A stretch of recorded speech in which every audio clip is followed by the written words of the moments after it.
right, y'all. All right, shalom. Oh, well, we trying to make this happen for y'all. I got a little bit of echo. Um, we got a special treat for y'all tonight. All right, we got a special treat. UKOIC. We got the elder from over there, Shaul. Can you hear us? Man, shalom, shalom. Most High Christ bless. Happy Sabbath. Man, happy Sabbath, man. Happy Happy Sabbath. Sabbath. All right. Man, we've been discussing it. Not mainly, and you know, from even before these type of doctrines or whatever comes up, this is not new. We've been discussing this stuff, for years. But primarily right now, because we have like a lot of folks that's coming in and new, we want to make sure that we get them clear and up to speed on some things in regards to the Sabbath, and just pose some questions out there to folks who really believe that morning to morning is the way that they should be keeping the Lord's Sabbath day. Now, let me say this: we put up Ezekiel 46, and we just had a toilet bowl of chaos come through from that. But on the flip side of that, a lot of people saw it and they started repenting. So all praises to the Most High in Christ for that. But I just want to, give them a little background of this, because a lot of folks may think it was something spiritual while, they morning to evening or morning to morning Sabbath or whatever. They might think it's something spiritual. We want to prove tonight, on this live feed, we're live. The scriptures, bring out some scriptures and some points, and for folks to really understand and get a grasp of what's going on in Israel. So I'm gonna turn it over to you real quick. We got some clips lined up for you folks as well. So I'm gonna turn it over to you, Shaul. All praises again, giving all praise, honor, and glory to the Most High, God of Abraham, Isaac, and Jacob. Just glad to be on the show this evening with you brothers. It's very crucial, very, very crucial, especially right now. We're in the last days. Our salvation is nearer now than when we first believed. So it's very, very important that we are in direct alignment with the scriptures.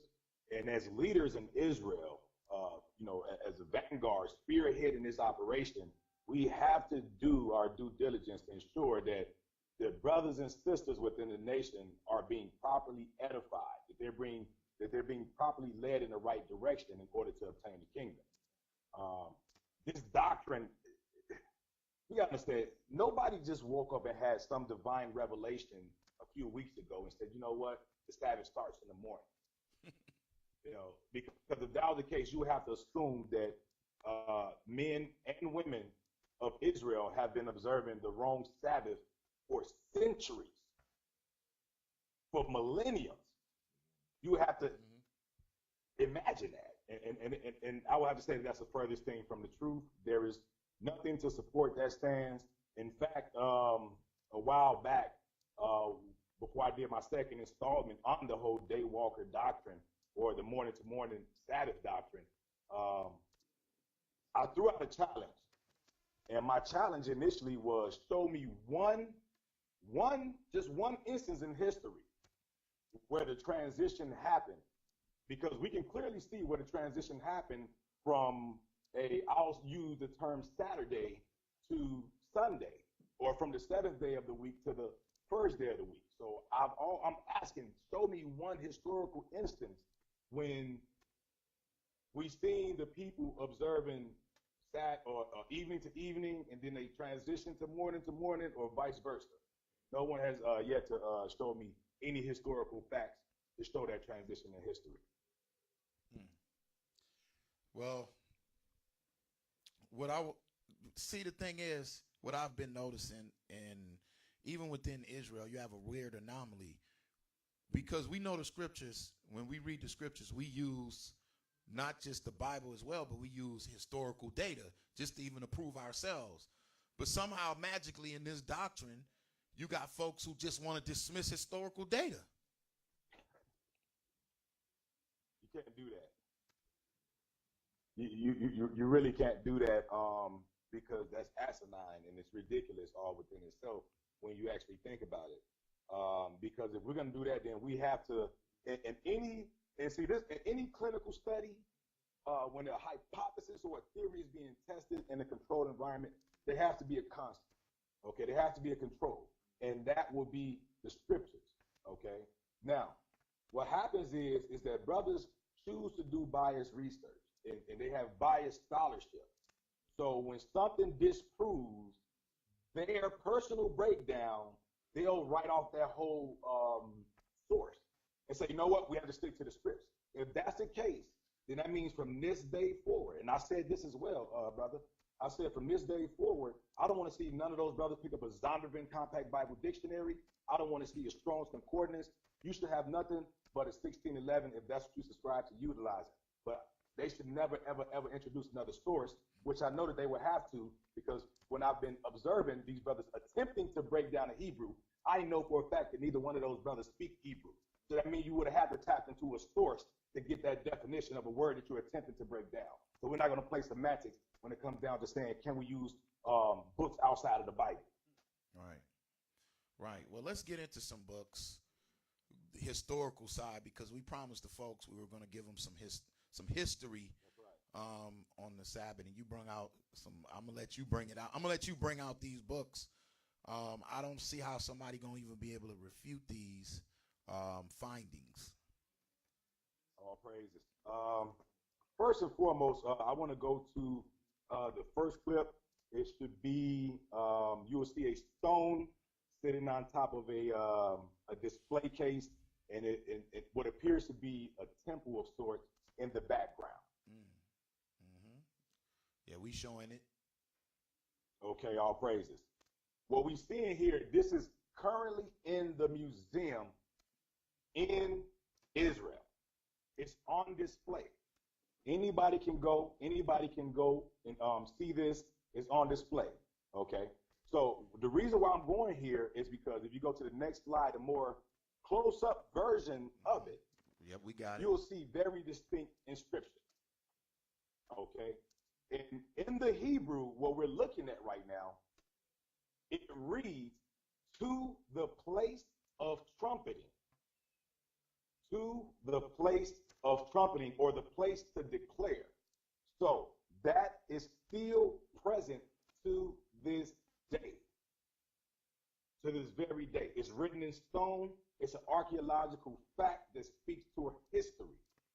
So when it says the place to declare or the place of trumpeting, now we have to go and figure out historically, what does this represent?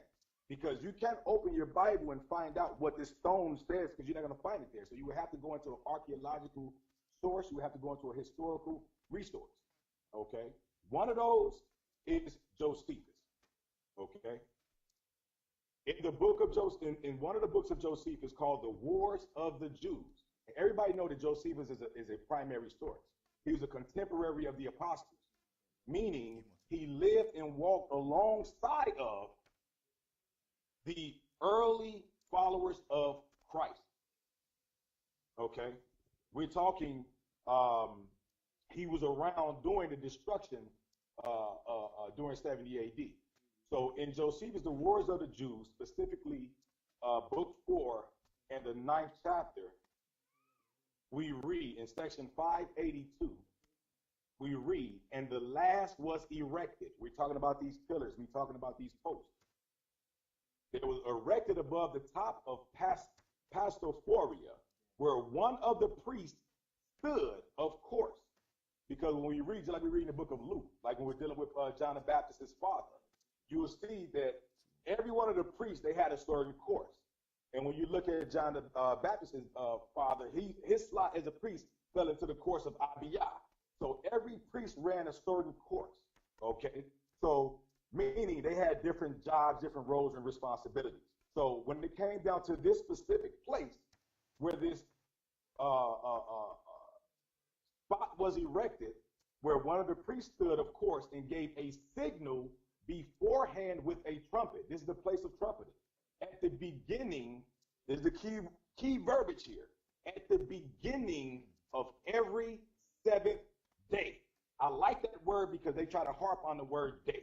It says at the beginning of every seventh day in the evening twilight, as also at the evening when the day was finished. Clearly, he just shouted the doctrine because he clearly just let us know that at the beginning of the seventh day, that starts at evening, and the end of the seventh day is also at evening. It says, as giving notice to the people when they were to stop work and when they were to go to work again. And again, this is Josephus' Wars of the Jews, book 4 and chapter 9. So clearly we have a first century historian and scholar that spoke to this. How can one explain this away is my question. They will not be able to explain that away unless you just want to throw away certain concrete evidence once again. And that's where, a lot of folks, the problem that I have even within the knowledge is that when you start bringing out historical data, a lot of folks want to reject certain historical data. But the thing is, guess what? But you still use historical facts for to prove that we're Israelites. You use the slave trade. So if you have to really understand, this is one source. Okay, well, is this the only source we have? Well, let's find out. The next one, what I want to go to is, it comes from the book. It's called Jewish Travelers. Jewish Travelers of the Middle Ages. 19 first-hand accounts. So this is not hearsay. This is not something that was passed on by just oral tradition, word of mouth. These are these people, these historians, these travelers, century by century by century. And if anybody were to purchase the book, it starts off with, I want to say, the 9th century. It starts out 800 AD. Okay. And with that, we start off with Benjamin of Tudela. It goes on to various travelers and various historians, very noteworthy men. Okay. But here we have, you have the clip up. Put the first source. Yep, we got it. All right. So here we have yet another source from Jewish travelers, first-hand account, okay, where we see that it says that there was a certain river, okay. It says that this river flowed 6 days, 6 weekdays, all right, with stones and dust, without a drop of water, but it rests on the Sabbath day. And at the time when it gets evening at dusk, a cloud descends upon it, and no man can touch it till the end of the Sabbath. So here we have another first-hand account where a brother that predates us, this living right here, right now in 2019, stating that the Sabbath commenced at evening. Yet again. You know what I wanted to say to brothers and sisters that may be even watching. If you just double dutch and jump into a doctrine, because I've seen a lot of people just didn't do any research themselves, but took maybe 17 or 18 scriptures and said, "Yep, that's it," and they ran with it. And what I have a problem with that is that the Bible say this, the simple believe every word, man. You can't really do that. You got to really look well to your goings, just like you looked into the historical data on how you know we are Israelite. Why didn't nobody look into historical data on this? Right. That's exactly my point. And what I see is that basically in these last days, I see that brothers have a ever evolving view of the scriptures, to where their doctrine is evolutionary, and it takes on a different form and a different nature as time progresses.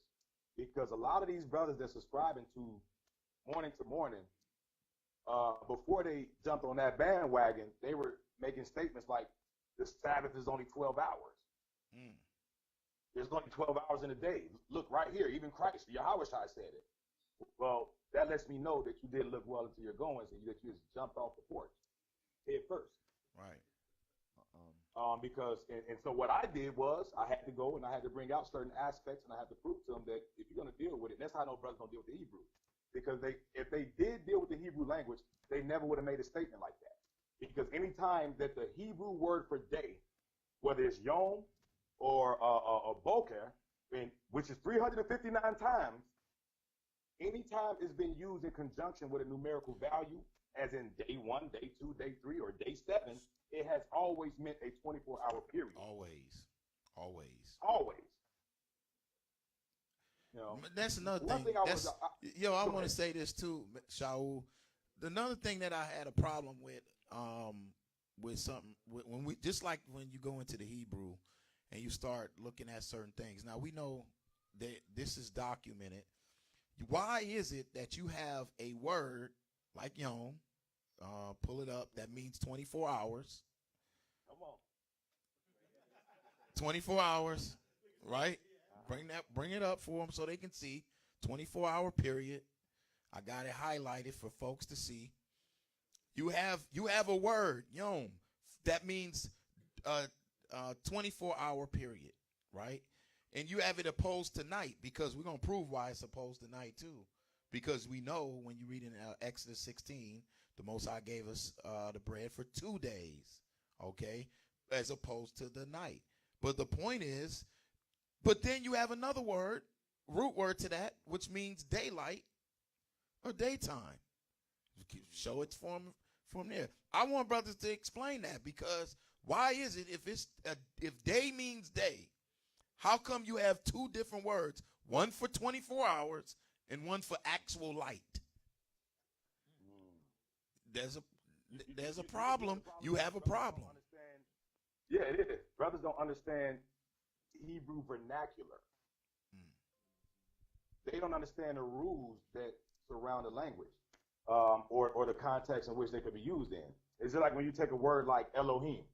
When you look at Elohim, Elohim is a plural word, and that's just based on the suffix "aim" at the end. But that word is what you call. There's a difference when it comes down to plural words in the Hebrew. So you will have a word that may mean like Elohim that could be based on quantity or qualitative. So it could be quantitative, meaning more than one, as in gods, plural, or it could mean just one God, as in the Most High God, as in qualitative. As brothers don't understand that's how they lose when it comes down to what means day, what means daylight, because they don't understand how the language works. It's like me. I speak Spanish, but just because I know hola or adios, that don't mean that you speak Spanish. Right. You have to know how the language actually works. You have to know how the verbs are structured. So with two, so this is for those. This video is really up for those who trying to really get an understanding. Number one, you've been given 2 daggers so far. You got historical, which just proved a little. This is just we only touching not even the tip with history. But we're just showing you some things as far as you go back into centuries, and these folks are celebrating the Sabbath when at even. Now we're showing you in the very book that you claim you read out of that is 2 different words. One means daylight. The other word is showing a 24-hour period, meaning the whole day consisting of day and night. Now I know you got a dagger for them on the day and night. Yeah, I do. I got to go to the scriptures on this one because there's definitely some things that's been posed. I've been in a couple different forums, and I've posed some questions that it appears that brothers have been running from. Scriptural, no other sources, straight out of the book. Straight out of the book. Straight out of the book. Okay, one of them is 2 Kings, the 7th chapter. 2 Kings, the 7th chapter. We'll find out just based on this, because I'm noticing that brothers is picking and choosing what scriptures, because if you're saying that the day is day, as in daylight, and that's what you're running with doctrinally, then you have to explain away scriptures like we're getting ready to read.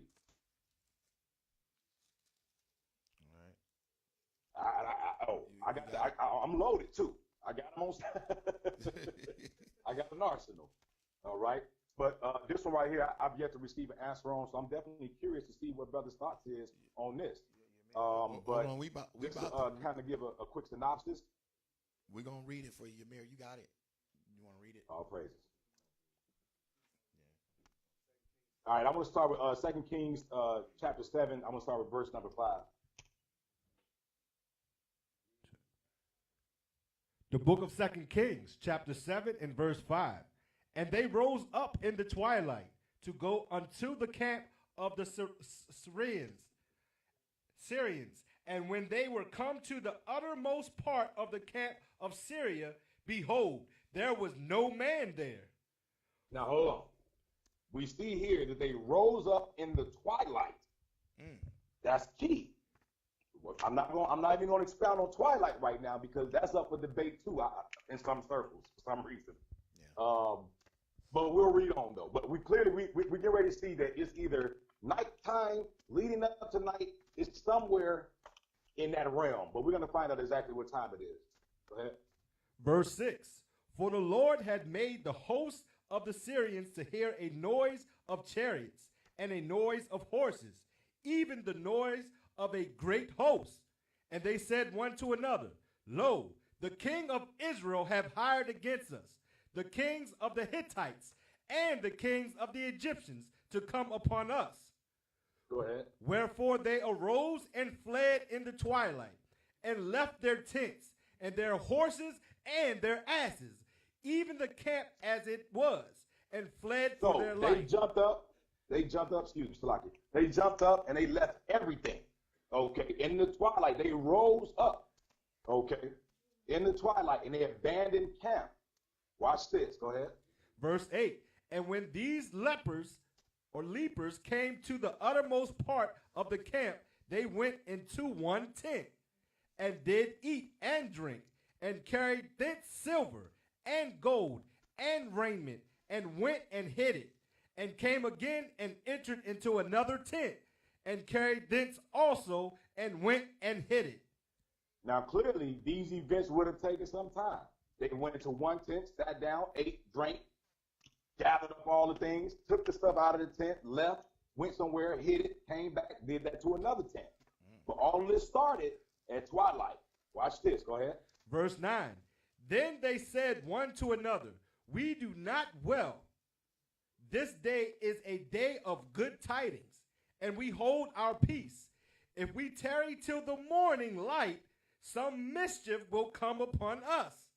Now, therefore, come. Go ahead. I'm sorry. That right there was it. That right there was it, though. Because if it's not daylight, why would they say this day is a day of good tidings? But according to brothers, that a day don't start until the sun is up. But they say that they will tarry, meaning wait till the morning light. Okay. Drop down to verse 12. Verse 12 is the killer. The book of 2 Kings, chapter 7 and verse 12. And the king arose in the night and said unto his servants, I will now show you what the Syrians have done to us. They know that we be hungry. Therefore are they gone out of the camp to hide themselves in the field, saying, When they come out of the city, we shall catch them alive and get into the city. Now, wait a minute. So, the lepers rose up at twilight to go unto the camp of the Syrians. Okay. Now, this clearly was it was before it was fully nighttime, because the king arose in the night. But yet, if the day didn't start in the evening, why would they say in the evening that this day is a day? That's my question. So clearly this is calling day. This in the nighttime, they're still calling it the day. Clearly. You got to answer for that. See, the Bible don't have contradictions. So if you are saying that the day, we just proved that, first of all, there's such a thing called a word for daylight and a word for the whole day and 24-hour period. So when you look at those words, we challenge you, go into your concordance or whatever the case may be. Look at those words. That word's yom, that means 24-hour period. Clearly, I don't see any way around this. It's really not. And if brothers are trying to circumvent and find a way, I would just have to say that, I have to go back into the scriptures. Sirach 32:17, that a sinful man is reproved but make an excuse according to his own will. So when brothers start tap dancing around it, when it's clear as day, I have to question what your will is at that point. Well, hey, shalom, brother. Most High Christ bless. Most High Christ bless. Clearly, what it shows us is an agenda behind it. When one thing I've already learned for years, when I see doctrines pushed, when heresies are being pushed, is an agenda behind the heresy. And when people look at it and see for what it really is, if it's morning to morning, as we do know what goes on Friday nights, we do know that people do what they do, what they try to do. But what I can't understand is when it's real definitive in when you go to Leviticus 23, verse 32 about the Day of Atonement, it explains even to even. Right. And I don't understand why brothers don't understand this. I mean, I do understand because obviously their understanding is probably leaving them, based on their agenda. Mm-hmm. But they would have to explain to me, if I'm a new person coming in and don't know nothing about nothing, when we go to Leviticus chapter 23 and verse, actually we can, we actually can start at 27, because it says a day. See, they get wrapped up in the word day, but when you look at even to even, what does that really mean? What's that really talking about? You see what I'm saying? So you go to Leviticus 23, and we start at verse 27. It tells us something about how we should afflict our souls, and it also used the word Sabbath. See, that's what people understand. That's also a Sabbath, as we know our feast days. That's how we look at our feast days. So when you go to Leviticus chapter 23, verse 27, when you read on. The book of Leviticus, chapter 23 and verse 27. Also on the 10th day of the 7th month, there shall be a day of atonement. Okay. It shall be an holy convocation unto you, and ye shall afflict your souls and offer an offering made by fire unto the Lord. Jump to verse 32. Verse 32. It shall be unto you a Sabbath of rest, and ye shall afflict your souls in the 9th day of the month at even. So even at what? At even. Go ahead. From even unto even. Why didn't it say even to morning? Keep going. Shall you celebrate your Sabbath? It's a Sabbath. So it's from even to even. It actually says even at even when the day starts. Because as we read up top, when we start at verse 27, it says a day of atonement. They want to play with words, say day. But here it clearly says at even is when the day starts. From even to even. That's how you should celebrate your Sabbath. So they would have to explain to me, if I'm somebody who don't know nothing about nothing, explain what this talking about. Yeah, but see, when someone tries to, what they try to do is separate that. That's confusion. Oh, okay. That's confusion. Mm-hmm. That would be You're saying that the Most High telling you to do something right from even to even on a Sabbath, and it's a Sabbath. It's considered a Sabbath, and then put out a daylight to daylight. That's once again confusion. Mm-hmm. So as you start to look at it, it's once again comes right back to an agenda. You know what?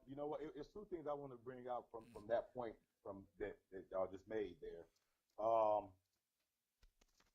One thing is I'm glad you went here, because what we see is it says that the 10th day is when you observe it. Right. But it starts the 9th day at evening.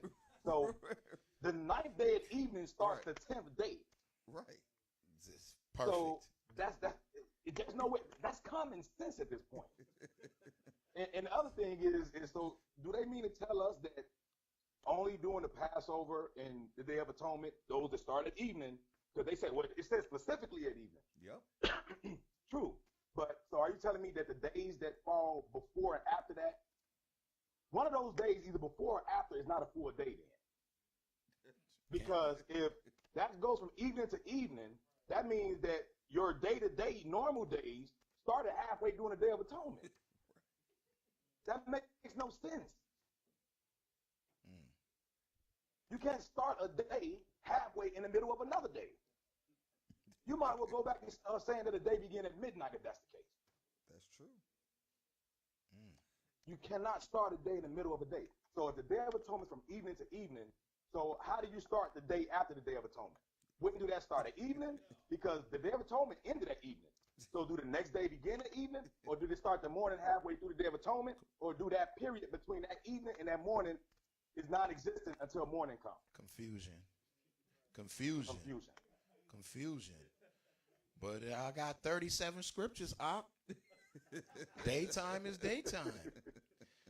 The thing is, I got another scripture for them too. Then, well, since they got 37, I want to know if this one is one of them. It's Judges chapter 19. Judges 19. Judges chapter 19, and let's go with the 9th verse. The book of Judges, chapter 19 and verse 9.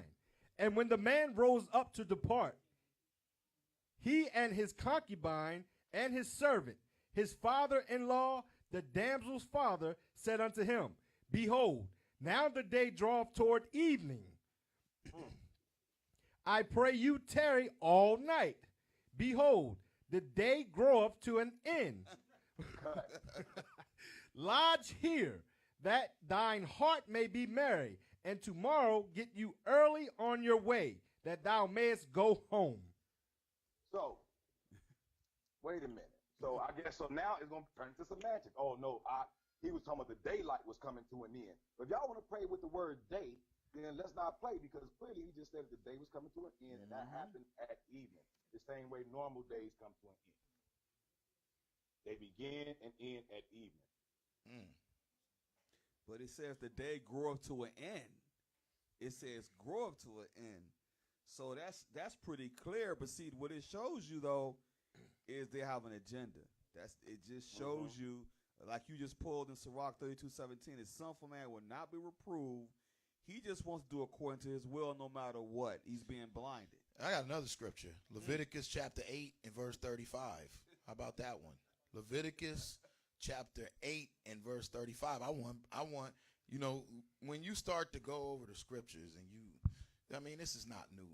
These scriptures we have presented before to brothers who have been on the other end.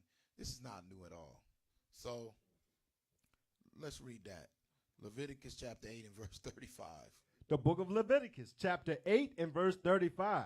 Therefore shall ye abide at the door of the tabernacle of the congregation. Come on. Day and night, 7 days. Oh, day and night, 7 days. If you are separating it, how can you abide day and night for 7 days? If you separating the days, you can't do it. The Lord said day and night. 7 days, come on. And keep the charge of the Lord, that ye die not, for so I am commanded. So how could you keep day and night for 7 days if you're separating day and night? This is another problem. But I have a diagram, because this is where it really boils down to, as they say, to brass tacks. Okay, we getting down to the brass tacks of it all. We went into the law. So I have a diagram with the continual offerings that we had to put up. Show that diagram. It's a continual lambs. Go ahead on, put it up for them. Yep, put that up. Now let's go to Numbers chapter 28. I'm just going to show you this brief diagram, because this is the question that I've been asking brothers who subscribe to different that type of ideology. I've been asking brothers this question even for it's been like at least 5 years. and no answers for this. So we got little goofy little lambs up there for brothers. And we're going to read Numbers chapter 28 and verse 1. The book of Numbers, chapter 28 and verse 1. And the Lord spake unto Moses, saying, Command the children of Israel, and say unto them, My offering and my bread for my sacrifices made by fire, for a sweet Savior unto me shall you observe to offer unto me in their due season. Come on. And thou shalt say unto them, This is the offering made by fire, which ye shall offer unto the Lord. 2 lambs of the first year without spot, day by day, for a continual burnt offering. So 2 lambs day by day. Day by day, 2 lambs. Pay very close attention, because some people get lost in mathematics. 2 lambs day by day. So he's going to explain how these 2 lambs need to be. Come on. Verse 4. The 1 lamb shalt thou offer in the morning. We got the imagery up for you. A lamb in the morning. Come on. And the other lamb shalt thou offer at even. And the other lamb you're going to offer at evening. For you, we have the diagram up for you morning to morning brothers. Come on. And a 10th part of an ephah of flour for a meat offering, mingled with the 4th part of an hin of beaten oil. So this is how you supposed to prepare the lamb. Come on. It is a continual burnt offering, which was ordained in Mount Sinai for a sweet Savior, a sacrifice made by fire unto the Lord. And the drink offering thereof shall be the 4th part of an hin. For the 1 lamb in the holy place shalt thou cause the strong wine to be poured unto the Lord for a drink offering. Come on. And the other lamb shalt thou offer at even. So you got 2 lambs day by day, 1 in the morning, 1 at even. Come on. As the meat offering of the morning. Let me stop you right there. So if you offer a lamb in the morning, you raise up, like I offer the lamb in the morning, and you offer the lamb in the evening, is your day over with? Your day is not, you still got to do it day by day. Your day is not over with. Right. Keep reading. And as the drink offering thereof, thou shalt offer it, a sacrifice made by fire, of a sweet savor unto the Lord. So now, because we mentioned some brothers subscribe to the Sabbaths being only 12 hours. You raise up in the Saturday morning, and Saturday evening is done. Give me the other diagram for him. Read the next verse. Verse 9. And on the Sabbath day, 2 lambs of the first year without spot, and 2/10 deals of flour for a meat offering, mingled with oil, and the drink offering thereof. This is the burnt offering of every Sabbath. So you have to add 2 more lambs because it's the Sabbath day. This is the burnt offering of every Sabbath. Come on. Besides the continual burnt offering and his drink offering. So if you look at the diagram, you offer your burnt offering in the morning. Let's say you did that of 1 lamb. You had to add a lamb because it's the Sabbath day. If you have to offer another lamb at evening, but the Sabbath is over with, according to your doctrine, how could you do that? You cannot offer the lamb because the Sabbath would be over with. And if you continue to say, okay, it's not, let's go to the other morning, then you guess what? You are offered too many lambs. You have to offer the lambs day by day. Go to Leviticus chapter 6. It's one of my last points that I want to bring out. Leviticus chapter 6. Doubled up on the lambs. Either you're going to be too much on the lambs, or you can be too short. The Most High say has to be offered precisely to the ordinances. So Leviticus chapter 6 and verse 9, the ordinance of a burnt offering always starts at night, period. We're going to read it. The book of Leviticus chapter 6 and verse 9. Command Aaron and his sons, saying, this is the law of the burnt offering. So burnt offerings are another word, offering made by fire. It has a law to it. This is a statute. This is a law. It's a commandment. Read. It is the burnt offering because of the burning upon the altar all night. You mean all morning? all night. It first starts at night. All night, come on. Unto the morning. Until the morning. Why he didn't say all morning until the night? There's a reason why, but I'm gonna save it because the last video we put out spawned a little chaos. Some people didn't want to admit it, but it all comes back to Ezekiel 46. It all comes right back to it. So, but I wanna make this comment too because we was talking about it scientifically. Even the farmers. You have what is something called a farmer's almanac. Even the farmers understand the principles of how the week runs and how not to touch the crops on the Sabbath. They understand that. A farmer would rise up, go to bed at evening, to rise up early in the morning, right? Even the farmers in the farmer's almanac, they tell you that they don't give the crops rest. They give the crops rest. The farmer's almanac go by the dark moon too.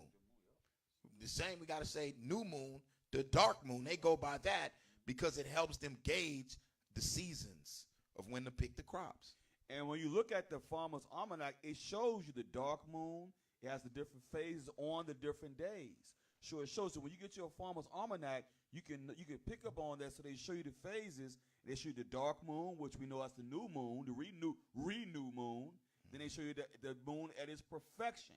It shows that point too. And they've been operating for centuries. Mm-hmm. Before the 17th century, they've been operating how Israel operated because our nation dealt with crops. We were livestock and crops. They've been operating at 80% for centuries. You can look this stuff up. This is scientific facts. They've been operating from the 17th century at 80% using what the Bible states. And when you watch a meteorologist on the news, they'll give you diagrams of the evening and and the morning. So they know that much. I mean, even the people that does the news, do the weather, they know the patterns of the moon too. They'll tell you that. The tides and everything. Right. Let me tap onto the scientifics. Let's go to Hebrews, the 4th chapter.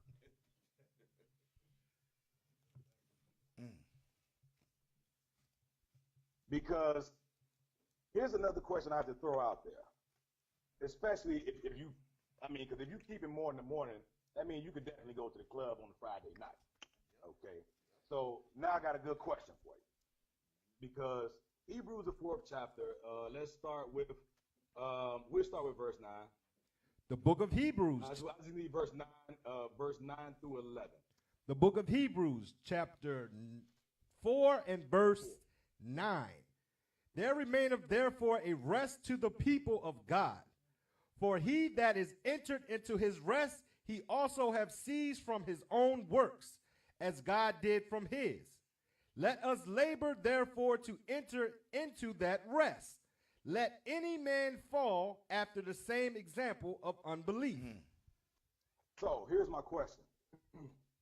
How do you enter into a rest? If your Sabbath starts Saturday morning, how do you enter into rest Saturday morning? Gosh. That makes no sense. See, this is scientific behind starting it at the end of the week, Friday evening. Let's understand it, right? You wake up, can I get Sirach chapter 43, please? Sirach 43 and verse 30. Because what we just read here, it says that he that entered into his rest, you cease from your work. Now I want to see, before I go into the scientific studies, I want to deal with Sirach chapter 43 and verse 30. The book of Sirach, chapter 43 and verse 30. When you glorify the Lord, exalt him as much as you can, for even yet will he far exceed. And when you exalt him, put forth all your strength, and be not weary, for ye can never go far enough. Okay, so how do you do that on a half tank of gas? How do you fully give the Most High full honor, praise, glory, and be in full worship mode if you just got done partying Friday night and then Saturday morning you get up and you say you entered into your rest? That don't make sense. You have to put yourself on that physical, mental, and spiritual recharge. See, this is what people don't understand. When the body's at rest and when you go to sleep, when you enter into that rest, so that you can get up and not be weary when you praise the Most High, and you can put forth all your effort. You can't just wake up Saturday after club and think that that's what's about to happen. Okay, you don't leave the plantation and say, all right, I know I just got off an hour ago, but I'm fully charged up. I'm on fire for the Lord. It don't work that way, because there's your body is ran by more than a few different systems. But when it comes down to your nervous system, okay, so they have what they call a sympathetic nervous activity and parasympathetic activity. Okay, so what do we mean by these two different things? When you're dealing with sympathetic nervous activity, when you go to sleep, that decreases. Sympathetic nervous activity, just all in a nutshell, layman's term, is what causes you to be able to have an adrenaline rush, rapid heartbeat, your lungs to be able to take in more air, those type of things. Your organs, your different parts of your body are functioning on a different level than they would when you're either at rest or you've entered into rest. Okay? So when you look at it from that aspect, you understand that in order for you to get up fully recharged and rejuvenated, you have to enter into that rest so that you can get up and be able to give the Most High your all. He deserves it. Even when you think that you went far, you ain't went far enough, according to Sirach 43 and 30. Okay? When you go to sleep and you enter into that rest, before you get up there and praise the Most High, not get up and you go and you got to be at work the next day, or you're getting ready to go play basketball. You're literally getting up so that you can serve the Creator. Okay, you enter into that rest first, like the scriptures tell us to do. When you do that, your blood pressure falls to a low rate. Your pulse rate decreases. The vessels in your skin dilate. This is all scientific medical facts. You can look it up and find out for yourself. Okay, during that sleep, during that rest period, is when your body begins to heal and rejuvenate itself. It begins to renew itself. The word renew means to restore to a former state, or to a good state after decay. So if you've been grinding 6 days straight, you need to be renewed. You have to enter into that rest. So, and it just goes to show you perfect how the Most High had Christ to create things perfect, man. Because now you use that same similitude of us entering into rest, like the Sabbath, and you use that even of us returning back to Christ and entering into His rest, on how we can rest from our labors and everything else, on even how Israel was doing animal sacrifice. So at the end of the day, it shows you in totality, scientifically and viable for Scripture's sake, that you're supposed to be conducting yourself like this. And why would you not conduct yourself in that manner? Is because you would be adverse. Now, I got a couple more things I need to say, but I just want to prove out one point. Go ahead. You got something else? Let me ask you one question, because along that same line, and it's along the same line with brothers saying don't look into other books and things like that, or a medical journal, or the Farmer's Almanac, or what have you. Without going to any other book, I now throw out a new question for these brothers who say don't use no other book. I've seen a brother. I had to go back and forth with him. The brother, Judah Mack made a post. He made a statement saying about, the scriptures say that none shall want to make blah, blah, blah. Okay, no doubt. Here's my thing right here. Without going to no other book, explain to me why the Most High said that a child should be circumcised on the 8th day. Without going nowhere else. Because scientifically, medically, there's a reason. But you would have to research in another book to understand that. You would have to, I'll just give them the answer because they ain't going to study. The answer is because on the 8th day, medical proven fact, your blood clots at over 100% then. So when you have a child, especially during those days, right, and you get circumcised on the 8th day, it will prevent you from bleeding out extensively. It's the perfect order of the Most High.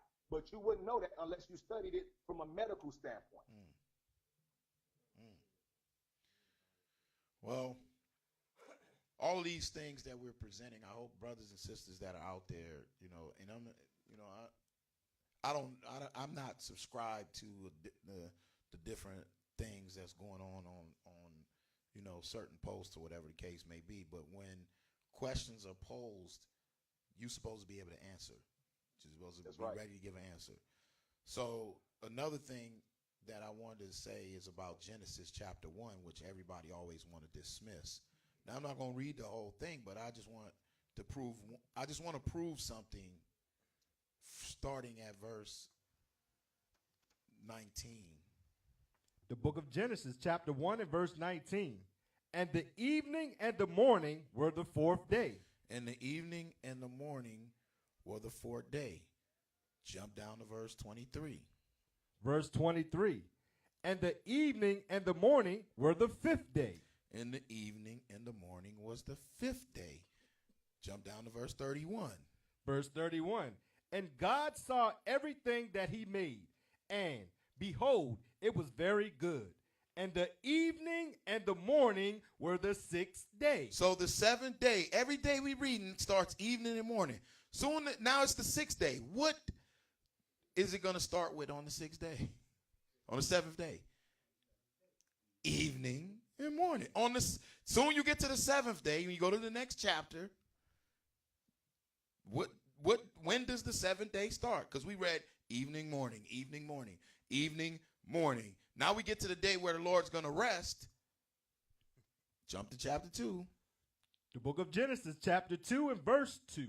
And on the seventh day, God ended his work, which he had made, and he rested on the seventh day. So my question is, do you really have to be some type of rocket scientist or some high-level scholar to realize it was even morning, even morning, even morning? Then the seventh day comes. What's that going to be? Even morning. And when you count the feast days, let me say this to y'all too, because we count feast days. That's how we're able to get our feast days constantly on a consistent basis. We always count even to even day, even to even day, even to even. And what happens is always on point. It never is off. When you do it correctly, according to how the Most High told you to do into the scriptures, without any other book. Now, like you said, people get caught up in the books. They say, oh, well, y'all can't make the book. Isaiah 34:16, they try to pull that. But the thing about it is, when we calculate the feast days, and we do it, we legitimately calculate these days. It's always even to even day, even to even second day, even to even third day. How you think we're able to get these feast days? But if it was always morning to morning, you have a problem. You see what I'm saying? How you going to calculate your days? Like, you cannot calculate your days like that. You see what I'm saying? Because it's going to always become a problem. That's why we went to that scripture in Day of Atonement to prove even to even shows you, just to give you an understanding. That was definitely beautiful, because that day, that 10th day started the 9th day. Yeah, I mean, you can't even get around that. And if you try to get around it, it shows you have an agenda. I know you on location. Most High in Christ bless y'all brothers out there, man. Really boots to the ground doing the works. I mean, the computer stuff is just it's a real hobby, to look at it. But the real works is in the streets, of course. They almost thought we was going to forget Ezekiel 46. I'm still got to bring it up again. Jake, you got a book? You want to read something? All right, let's see. We do have other scholarship and books here. So before we get into Ezekiel 46, read that real quick, Jake. You can read it, Jake. Shalom, happy Sabbath. Happy Sabbath. This book is called Long. The Jews Among the Greeks and Romans. What's up, Shaul? This is page 55. And it's paragraph 5. Distinctive Jewish practices. A. Sabbath observance. This, the most conspicuous of all diasporic Jewish practices. It was marked by the closure of shops, the cessation of work, and the ritual lighting of the lamps on the Sabbath eve. Wait, I Jake, like that. Jake, they might need to see how that book looks. I guarantee you they want to see what it is. You have primary sources, secular sources, and things of that nature, but this, you can show it to them in front of the camera. I'm not sure if they can see that. Come a little closer on them, Jake.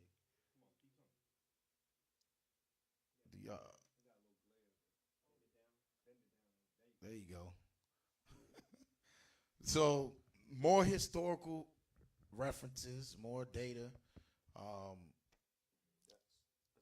That's Hey, let not me it. land me back off that because I liked that statement that he just made. Hold on. It's not. Yeah, it's not. It's not all. It's not okay, it. It's all not praises. finished. I was like, oh man. There's more.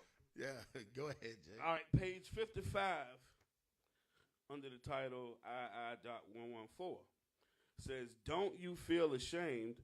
Don't you blush on account of the Jews who keep the Sabbath with such diligence, and from its very eve abstain from all work? If they see the sun beginning to set on the day of preparation for it, they break off deals and interrupt purchases." See, on the day of preparation. This is what we was talking about even in Matthew, because we asked brothers beforehand. I asked a brother who believed that it was morning, it started Saturday morning. I asked him a question because of that doctrine. They have to adjust when Christ was in the tomb. So you adjust. I said, brother, are you telling me that it was that he was in the tomb Friday? He said, yeah. I said, well, how could he be 3 days and 3 nights in the earth? You can't. Where do you get that at? So it's like all sorts of problems within that scope of mind. What was you saying, Shaul? The brother, who that? Uriel? Nah, this Jake. That's Brother okay, Jacob. okay. Brother Jacob. He said he got one more for you too. Okay, all praises. He got Okay, one more for shalom. you, Shaul. He got one more for you. Okay, all All right. praises. Same book, page 56, under the title Gentile Misapprehensions About the Sabbath. To quote Augustus again, "Not even a Jew, my dear Tiberius, fasts as diligently on his Sabbath as I have done today. It was not until after the first hour of the night that I munched a couple of mouthfuls of bread." He's showing you that once again. Go ahead, Shaul. Hey, because the first passage that he read, he said that they were light lanterns or something like that. Yep. Okay, all praises. Let me get that one clip, that one slide from Jewish Travelers that says it starts off with every Friday evening. Yeah. Yep, All we right, got it. got We got it up. All praises. It says every Friday evening lights are lit. So we got more than one source saying the same thing. Lights are lit on these tombs by the Jews and the Muslims. Now it happened one Friday evening that the number of lights was so great their flames set on fire one of the trees, the pomegranate overhanging the tomb of Rabbi Eleazar, son of Barak. Everyone refused to extinguish the flames.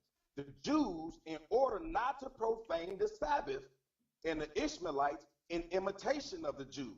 The tree burnt, therefore, the whole night.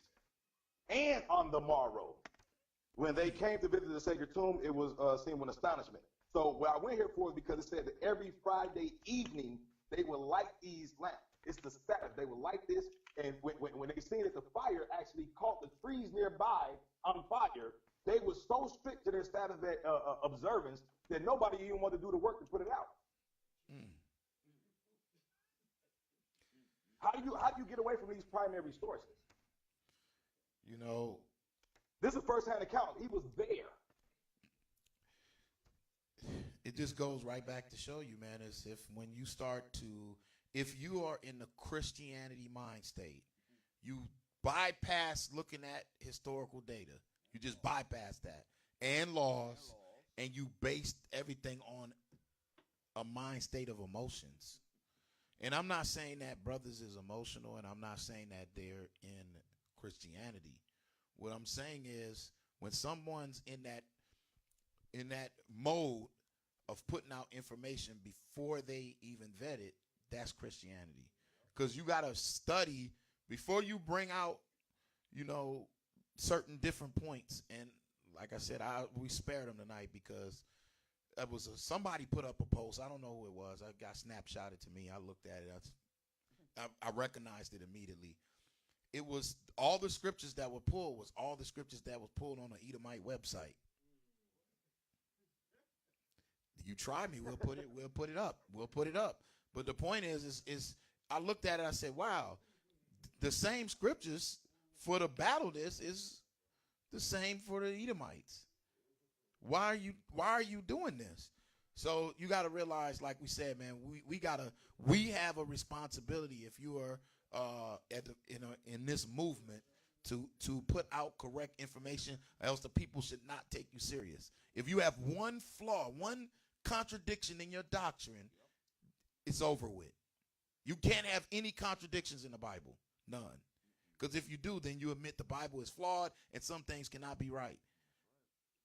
There's no contradictions. There's only contradictions in your ideology, man. All right. Ezekiel 46, I got to say this again. I don't know why it's a clip floating around there. But Ezekiel 46, and put it up again. It's so embarrassing that no one wants to answer this. They go round about for some reason. Ezekiel 46 and verse 1.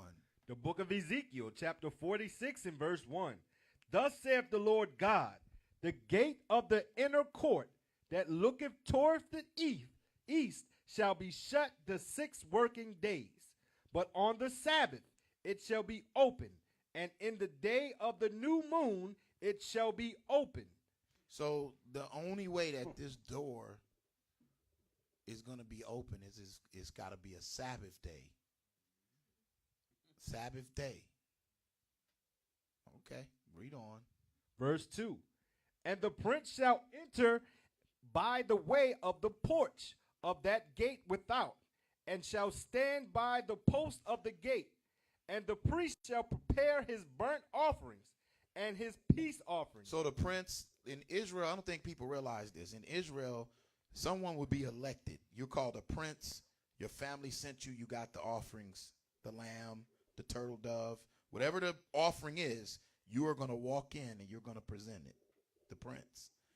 The priests, which is the Levites, are going to take what you are offering, and it's going to be prepared so it can be put on the altar that burneth all night until the morning. Read. And he shall worship at the threshold of the gate. And if you ever looked at this diagram in Israel, the priests had a choir. They had a group right there where they were singing a beauty of holiness in worship, meaning they would give praise to the Most High for even allowing them to be in that position. Read.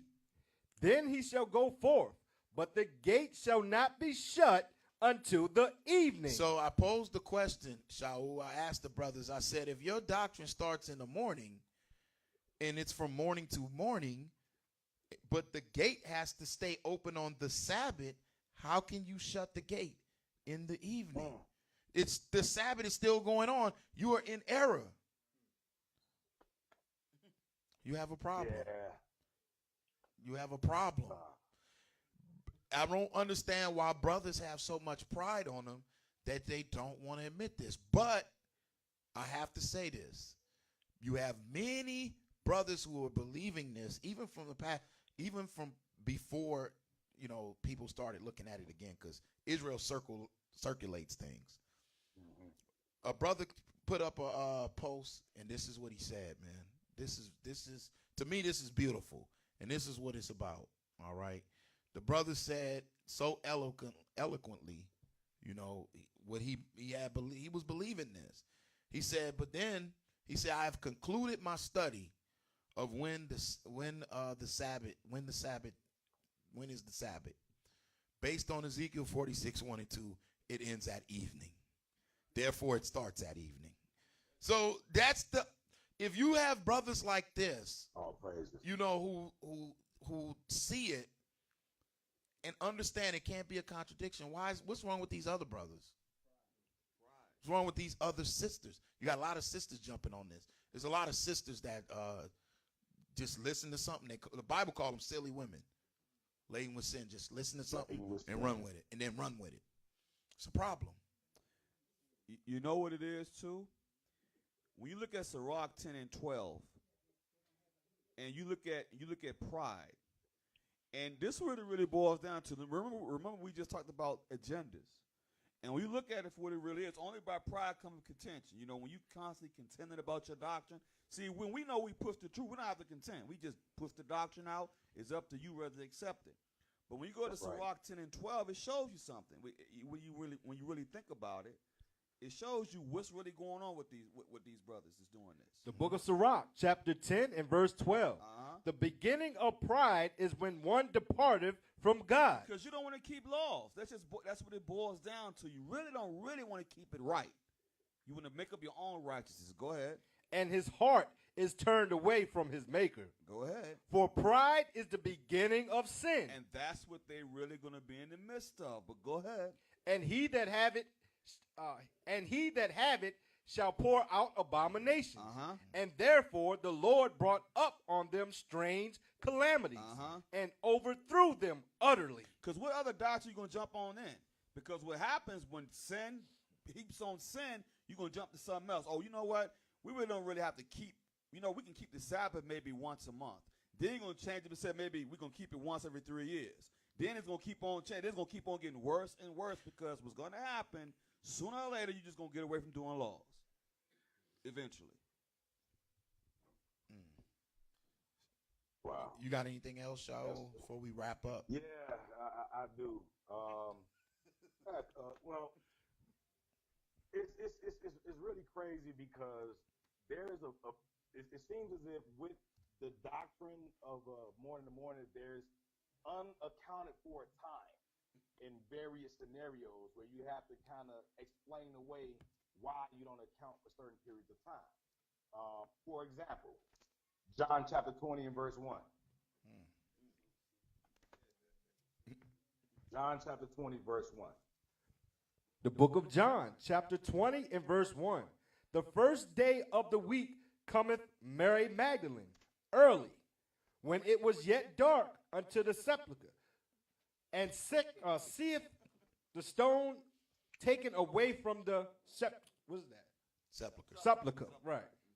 So my question is, if the day began when the sun come up, how was she going on the first day of the week when it was still yet dark?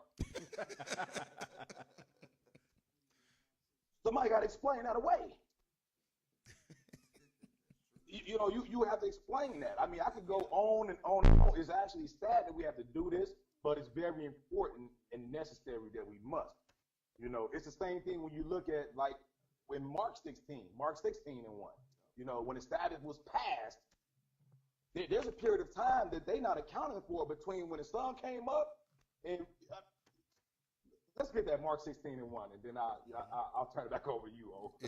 The book of Mark, chapter 16 and verse 1. And when the Sabbath was passed, Mary Magdalene and Mary, the mother of James, and Salome had bought sweet spices that they might come and anoint him. And very early in the morning, the first day of the week, they came unto the sepulchre at the rising of the sun. And they said So my question is, the period in between when the Sabbath ended and the sun came up, what do you call that? Because that's when they went to go buy something. Now, if according to their doctrine, the Sabbath then into the morning, how was they buying something?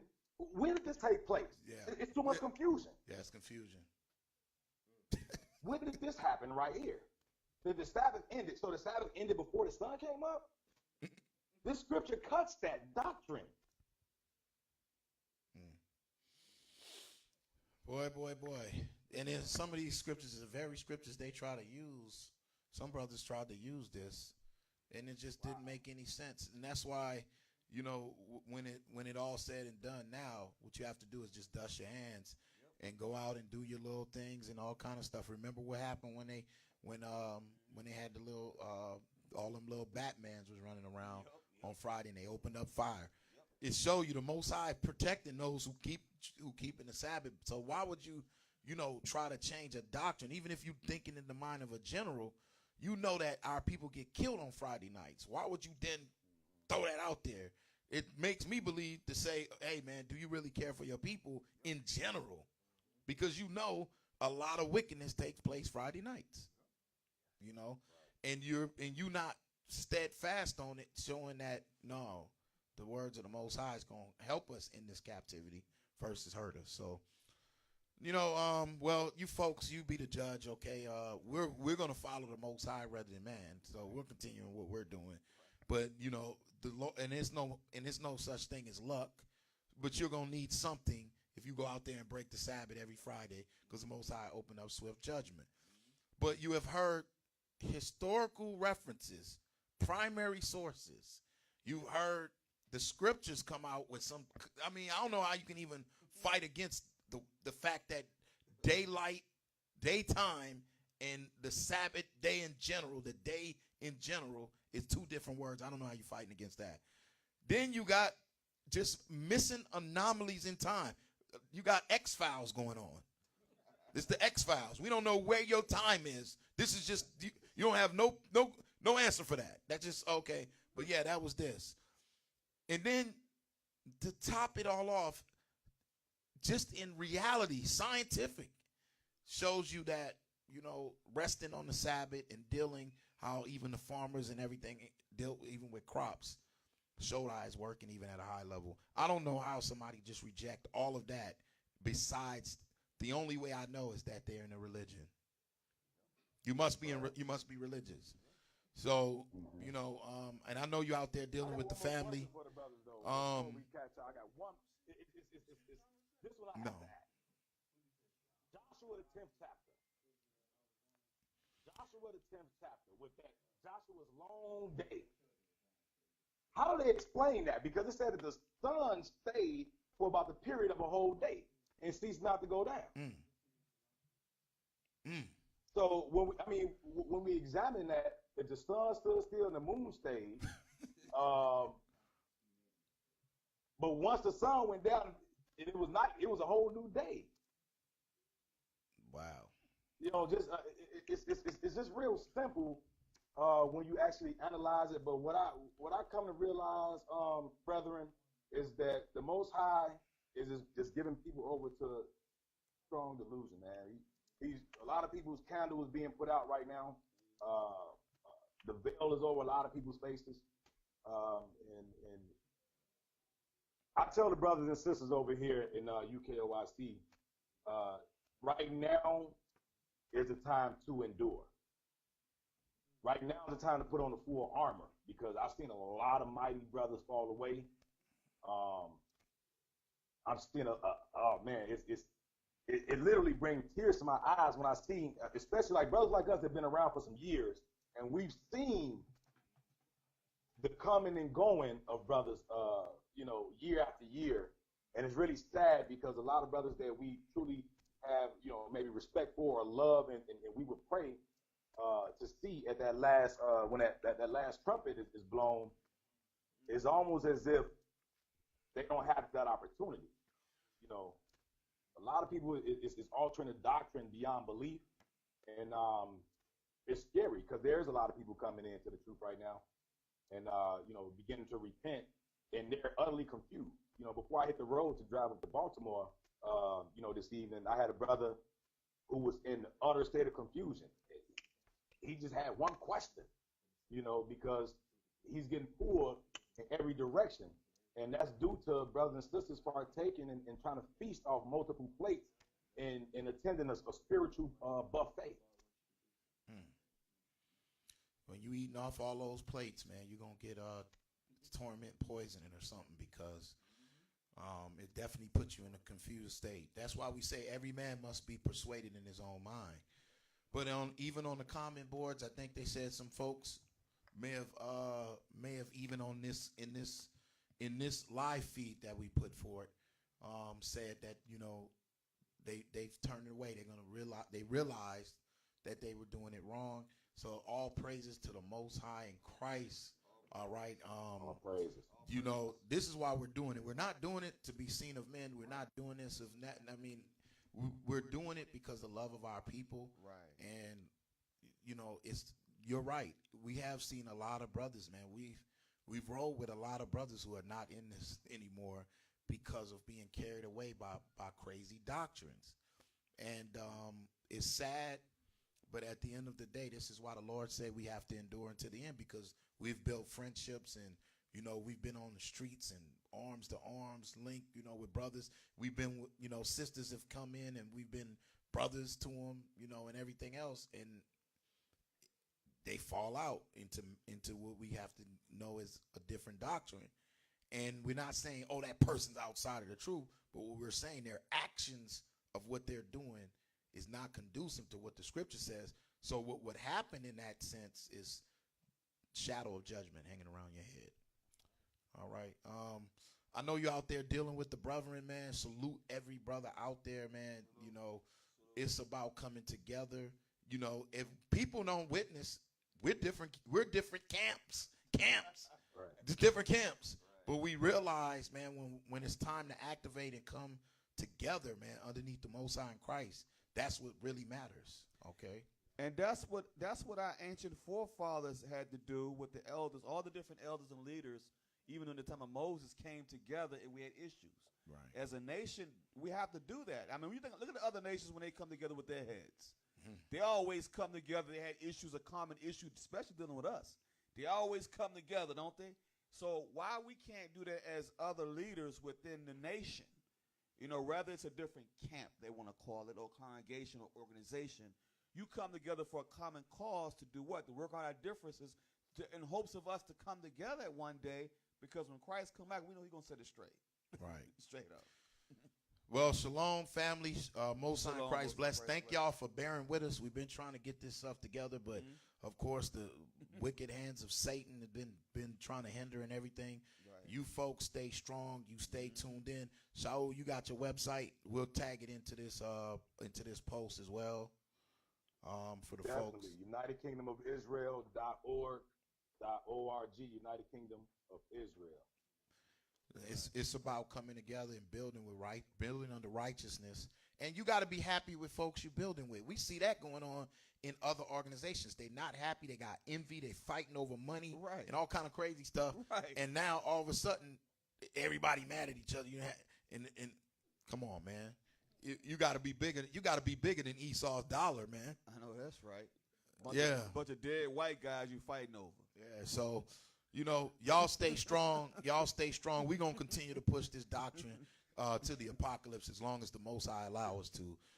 Salute the brethren out there, Shaul, for us. Definitely. I will do, man. All right, I brother. thank you, brothers, for having me on the show, man, and y'all salute everybody there. Nothing but love, and you know, may the Most High in Christ bless and keep y'all in y'all household. All right. Right. Shalom, Most High Christ bless to you, your household, brother. Yeah, shalom, Most High in Christ bless, man. Salute. Shalom. Salute. Salute.